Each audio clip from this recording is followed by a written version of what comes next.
We continue our discussion on morphotropic phase boundary.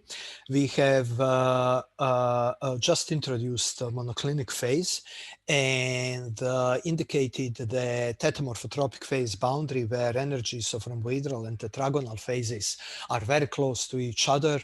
Then position of this monoclinic vector of polarization in the monoclinic phase can be easily reached also with external electric fields. Its energy cannot be that much different from rhomboedral and tetragonal directions of polarization. The calculations, DFT calculations and experiments also show that you cannot go continuously between the two, that at some point there will be jumps, that polarization would follow this direction and then will jump here and then go through different monoclinic phase, but that's less important for us. What we want to do now is to show why it is this permittivity, which is perpendicular to polarization, and shear piezoelectric coefficients have the largest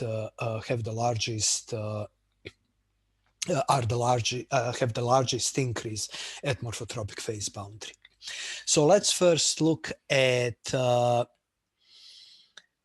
permittivity. Now the permittivity in for MM structure, we will take tetragonal structure as our starting point, and reason for that is simple convenience. So we will have here epsilon 1, 1, here epsilon 1, 1, and here epsilon 3, 3, while all other permittivities, components of permittivity tensors are 0. Epsilon 3, 3 describes change in polarization which is achieved by applying field along polarization, while epsilon 1, 1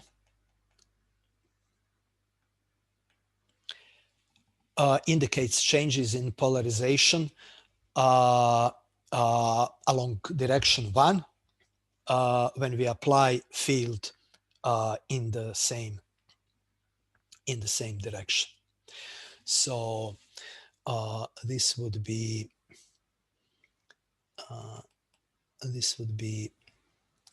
2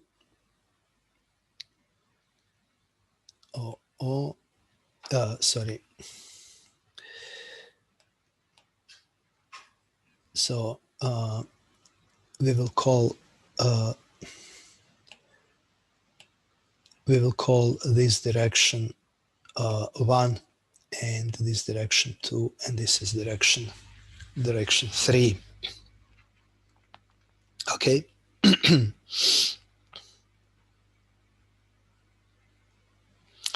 Now let's see what happens when you should not forget that we have, even when we don't apply any electric field, that in ferroelectric materials we already have some spontaneous polarization. So we start by having some spontaneous polarization, which looks like this in tetragonal phase. Okay. And then we have some induced polarization, which is equal to epsilon 1, 1, epsilon 1, 1, epsilon 3, 3,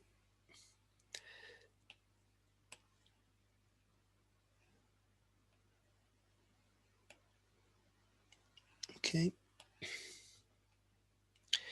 And now let's say that we apply a field that is perpendicular to polarization. So we apply now field that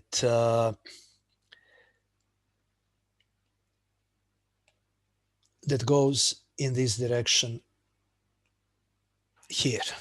Okay, so this is our electric field going in that direction. There is no component along polarization. So this is a transverse permittivity.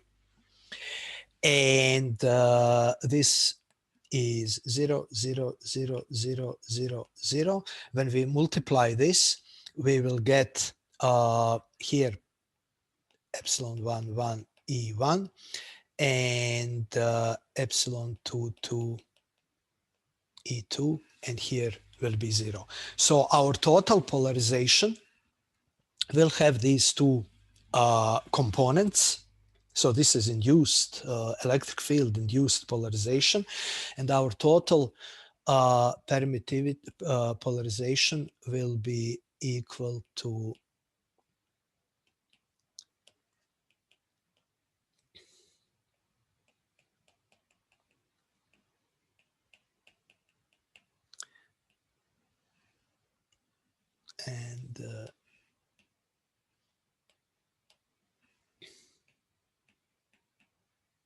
okay, that's our total polarization once we apply field in this direction. And you see that if we add to here where we have spontaneous polarization, also some polarization which comes from these two vectors, that we will get polarization that is in monoclinic phase. And that's polarization that is easily changed, because the energy of polarization along this plane, within this plane, should be same or very close to each other everywhere here. So the energy should be flat. Okay, it doesn't depend too much on a position.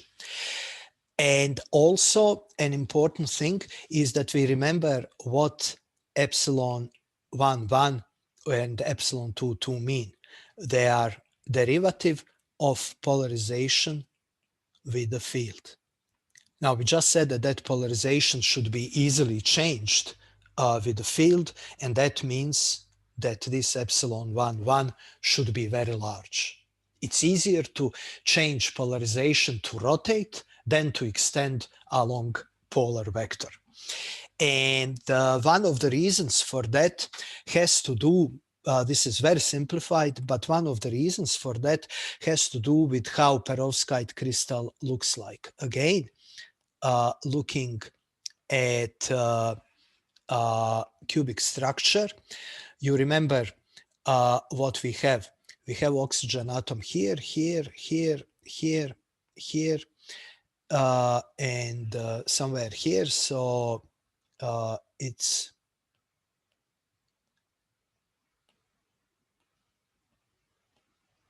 okay. It looks like this oxygen octaeder. And if we have a titanium atom here somewhere in the middle, moving it along polar direction, even though it is attracted by this oxygen which is sitting here, there is not much space to do that. However, so that would be moving it along one direction. However, moving that titanium along this direction between these oxygen atoms might be easier. Okay, so this is very, very simplified hand-waving discussion, but the whole thing has to do with this, how oxygen octaeder is, how it looks like. Okay. If you want to read a little bit more about this, I suggest to you to look at papers by Davis et al. From 2007, and that's Journal of Applied Physics 101 and here is the article number. And you will also find some discussion in the reference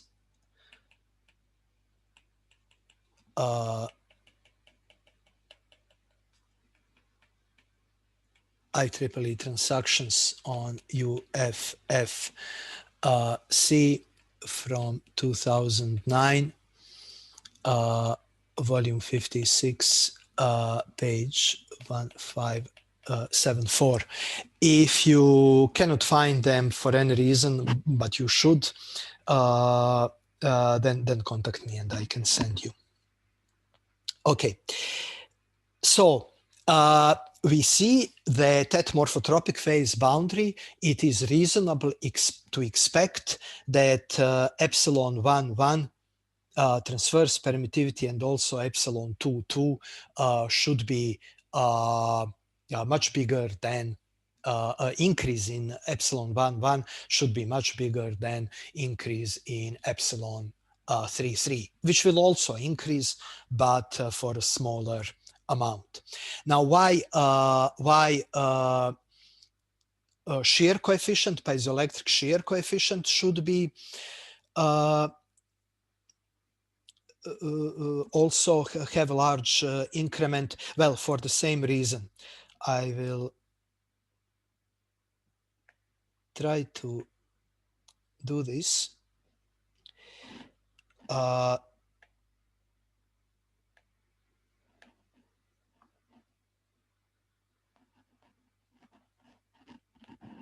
Okay. So what is a shear coefficient? The shear coefficient is the one which would change material like that in direction 1 or 2, doesn't matter. So we have a pressure 1, 2 or sorry, 1, 3 or 2, 3. Similar thing, it's completely symmetrical. So let's just look at 1, 3. That's the pressure, and we are looking at a rotation of the polarization. So we are looking at charge which is either along D1 or along D2. Okay, and this is D1 5 coefficient. Okay, and the same thing you would get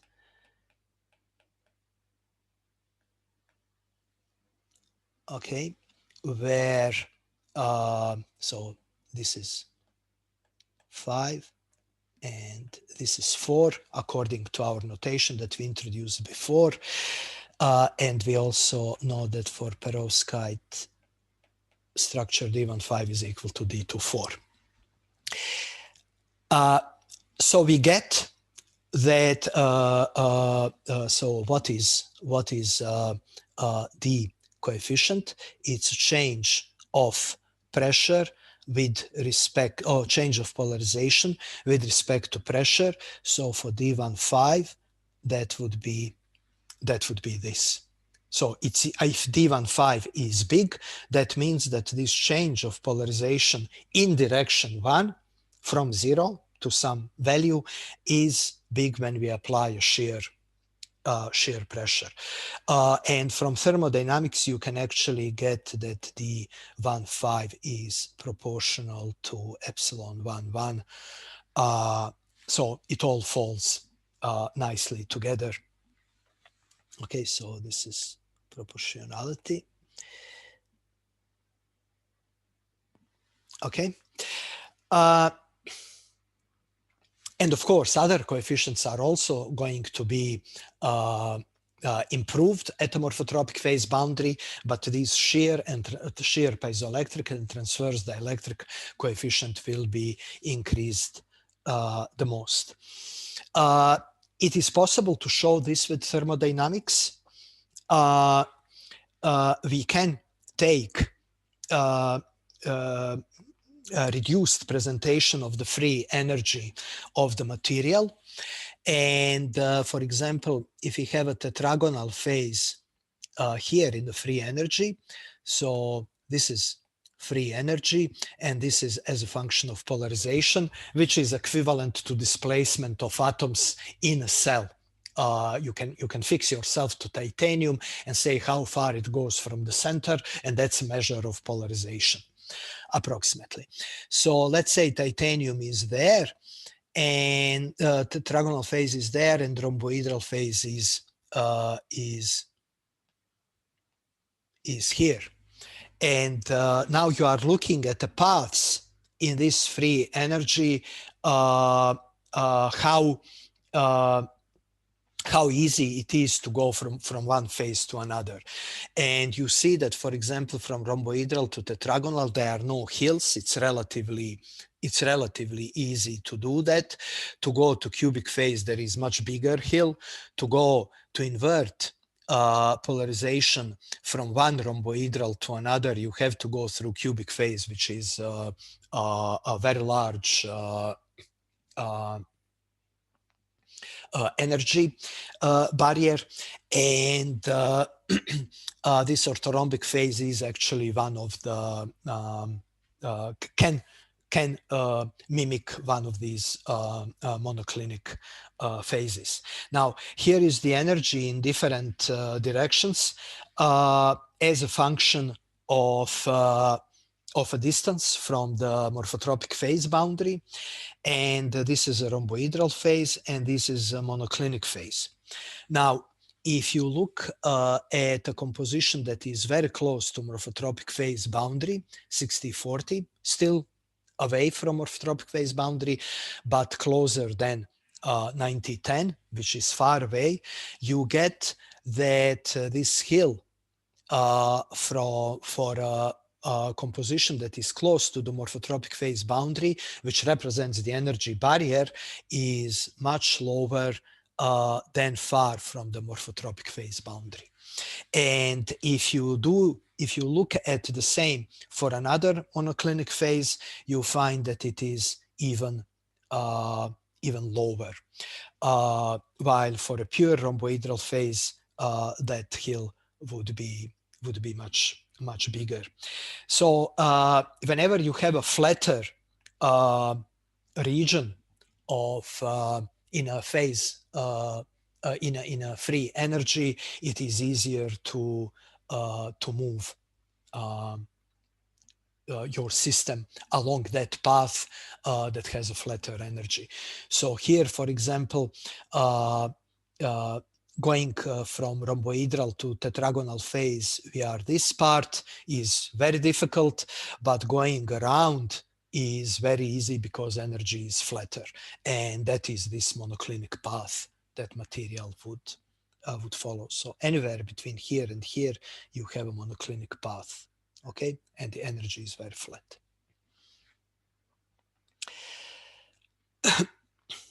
As I said, this movement of polarization is not continuous, and we can see that here by looking at the strain as a function of electric field for PMN PT. That's another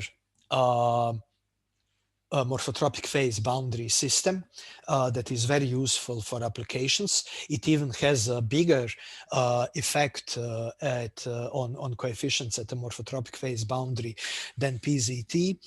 And while in PZT ceramics, and you can reach D33 of about 500, and you cannot go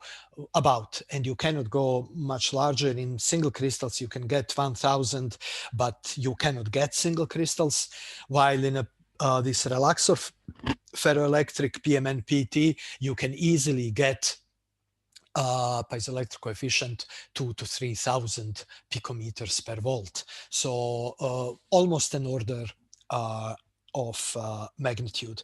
And then again, you can look at this paper for that. So because we find that the D15 coefficient is largest, that means that if you want to use your material, so either you use your material in a shear mode, which is not always convenient, or you use it under some different cut of the crystal where contribution of D15 is very large. So remember, and I leave that to you to find, go back to barium titanate where we discussed how D15 and D33 change with the temperature, and we derived there that D33 for a tetragonal structure is a function of D15, D31, and D33 in the crystallographic coordinate system, and of course all these angles. So you can find the cut in a crystal where contribution of D15 is actually very large to D33, and that's exactly what is happening in these materials and on the rhomboedral side of the morphotropic phase boundary. You get that polarization is along 1, 1, 1 family of directions, but the largest D33 is along non-polar axis. Why? Because if you apply field here, you will rotate this vector, and that will give you a larger contribution to the coefficient. Also, remember this slide which I showed you one of the last times with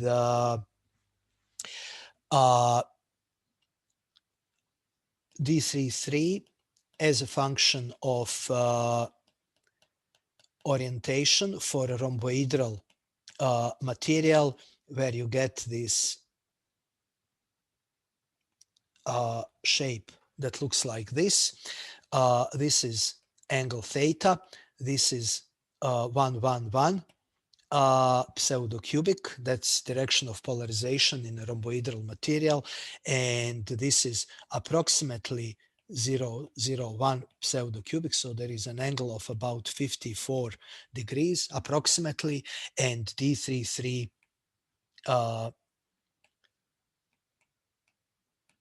D33 is maximized. This star means that we are calculating coefficient along non-polar directions, along directions which are not directions of principal crystallographic axis. You also see that that the strain that we get in the material is hysteretic, and that there are these jumps, and that tells you that during this rotation of the polarization, we don't go smoothly like here from one position to another, but actually do jumps among different directions. It's almost like a first order phase transition, and that is why you have the jumps and the hysteresis. And that will depend where you are in a temperature. The morphotropic phase boundary in these materials is relatively it's not as straight as in PZT, and therefore it depends on the temperature, and free energy will also depend on the temperature. So what you get in these Relaxor ferroelectrics is that coupling coefficients and D33, and I should mark all of these with a star because it's not under, along principal crystallographic directions. D33 can be bigger than 2000 picocoulombs per Newton or picometers per volts, and coupling coefficient can be 90%, which means K square can be something like 80 or 85. Now, if you want to use a crystal along non-polar directions, you usually have to polarize it, and then you will have even though it is crystal, you will have these, if you apply field in this direction, all these 4 domains will be equally probable. So you will have some domains in the material, and the question is how much these domains are contributing to the piezoelectric response. So here is the picture that I was telling you about. These are PZN, PT, and PMN, PT crystals. They are solid solutions of Relaxor and lead titanate. They have a morphotropic phase boundary. They have larger coefficients and coupling factors than PZT, but their Curie temperature is also lower. It can be as low as 150 or so, maybe 200, maybe even less than 150 degrees, while in PZT at morphotropic phase boundary, you have 300, close to 400, 350, between 300 and 400. However, since we are using these materials along a non-polar direction, where only domains that are present are energetically equivalent, there is no reason for them to move under applied field. Projections of polarization for all these domains is equal. Okay?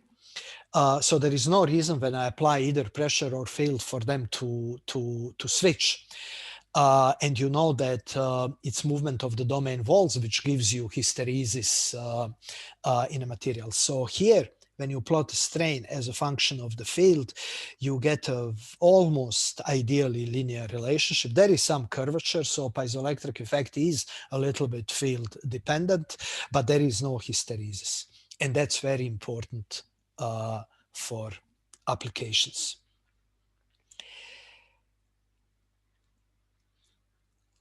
Okay, next we will go with some of the piezoelectric ceramics, and I will actually stop here, and then we will move with the next part.